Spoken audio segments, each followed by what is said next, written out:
Good evening, class. This is your subject in dispute resolution and crisis management, Crim 6 in criminology. Special mention to section Kilo, third year. I tackled to you the fourth session. And anyway, I review the past lessons that we take.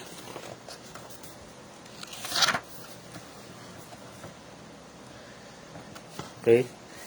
In session 1, the theories of crime and causation in general, we study about theories of crime and causation, the 5 conflict resolution strategies, and the model of Thomas and Tillman.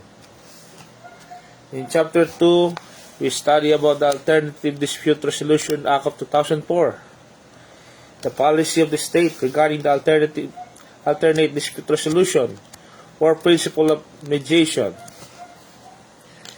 And in session 3, the Office of Alternative Dispute Resolution or OADR, powers of Office of Alternative Dispute Resolution, the division of the Office of Alternative Dispute Resolution. Then we proceed to chapter 4. I give you for view the applicable terms of mediation, selection by mediation, and the following term described in ethical conduct of mediator. The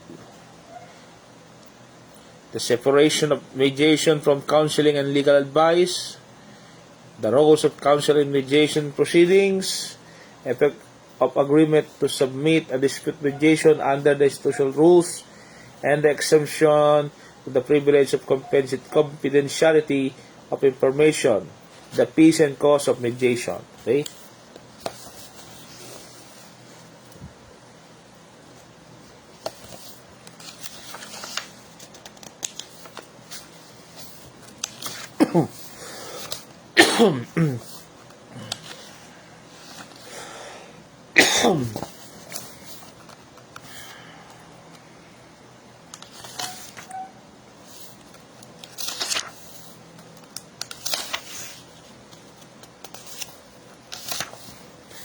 Okay. We tackle this lesson about our subject dispute resolution. The session 4 is all about the mediation. At the end of this study, we study the concept of mediation, the scope, application, implementation, rules and regulations, the ad hoc, institutional, and court annex mediation, the policy on mediation, and how to select a mediator, the ethical conduct of mediator, the role of parties and their counsel in mediation, conduct of mediation, the effect of an agreement to submit a dispute to a mediation under institution rules, enforcement of mediated settlement and arrangement, confidentiality of information, and peace and cause of mediation. Yan po yung mga pag-uusapan natin ngayon sa dispute resolution and crisis management. Is all about mediation. Okay? Let's start. Ay po yung manalangin muna. Salamat po sa Panginoon Diyos sa bigyan niyo po kami ng karunungan sa simula na pag-aaral namin ng section Kilo. Tulungan niyo na po kami. Gayon din po ang ibang kurso na mag-aaral pa rin po kami mamaya. Ito po ang pag-aaral. Tulungan niyo po kami sa pangalan ni Jesus. Amen. Kayo po yung mag-aaral ng all about the crisis management, dispute resolution. Takil po natin yung mediation po. Applicable terms of mediation. Ad hoc mediation. Mga terminolohiya po ito. Kailangan nating i-highlights. Then, ano yun po natin yung mga meaning. Ad hoc mediation. Pag sinabi natin ad hoc mediation, it means any mediation other than institutional or court annex. Yan po yung ad hoc mediation.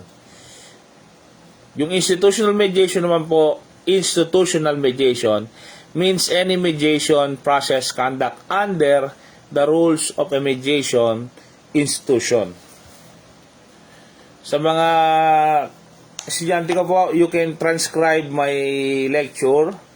Pwede nyo po i-record yung voice and transcribe po para yung magkaroon po ng text para madali nyo maunawaan. Kasi kung makikinggan nyo lang, limited lang po kasi yung hindi naman po tayo lahat ay auditory o yung magaling sa pakikinig. Pwede nyo i-take down notes po o yung kung may application kayo, you can transcribe this voice and message in order for you to easily read. Okay? Yung iba kasi madaling makaunawa, matuto sa pakikinig, yung iba naman sa pagbabasa. Po? Yung iba naman sa visual. Then, yung sunod naman po natin, court annex mediation. Pag sinabi natin court annex mediation, it means a mediation process conducted under the auspices of the court and in accordance with Supreme Court approved guidelines. After the court has acquired jurisdiction over the dispute. Court-prepared mediation means mediation ordered by a court to be conducted in accordance with the agreement of the parties, when an action in prematurely commence in violation of such agreement. A certified mediator is one who successfully completed the Office of ADR's regular professional training program. Mediation means a voluntary process in which a mediator selected by the disputing party makes a voluntary agreement regarding a dispute. Strategies of mediation. The mediator can use four main strategies: integration, pressing, compensation, and inaction. Integration means finding a solution within the area where both sides can agree. Pressing means reducing the number of options for not coming to an agreement. And inaction means letting both sides handle disagreement themselves. The basic strategies are competition, avoidance, accommodation. Ito po yung basic strategies are competition. Okay? Sa competition po, avoidance, accommodation, negotiate, compromise, and interest-based negotiation. Tandaan niyo po yan ha. The basic strategies are competition, avoidance. Sa competition po, ito po yung mga basic: avoidance, accommodation, negotiated, compromise, and interest-based negotiation. Okay?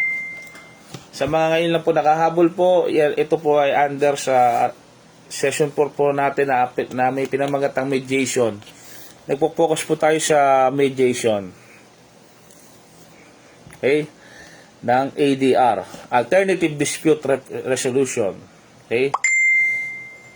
Pag-aaralan po natin yung mga ito ha. Ensure the transparent conversation. Use the right verbiage, speech or writing. Give them uninterrupted time to explain, listen to both sides, and stay impartial.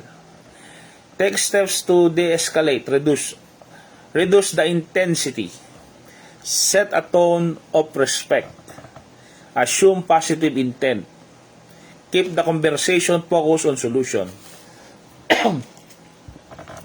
A mediation party is a person who participates in a mediation and whose consent is necessary to resolve a dispute.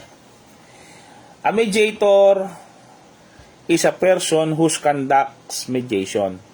Yan po pag sinabi natin mediator, ito po yung person na ito po yung tao pag sinabi mediator na po.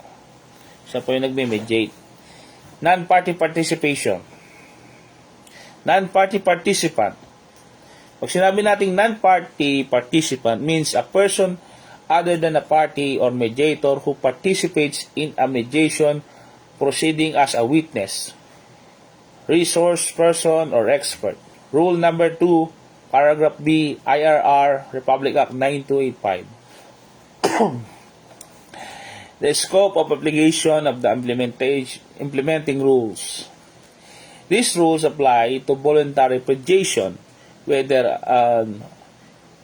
HOC or institutional, HOC or institutional, other than court annex mediation, and only in default of an agreement between the parties of the applicable rules. These rules shall also apply to all cases pending before an administrative or quasi-judicial agency that are subsequently agreed upon by the parties to be referred to mediation. Take note, Article 3.1 IRR Republic Act 9285.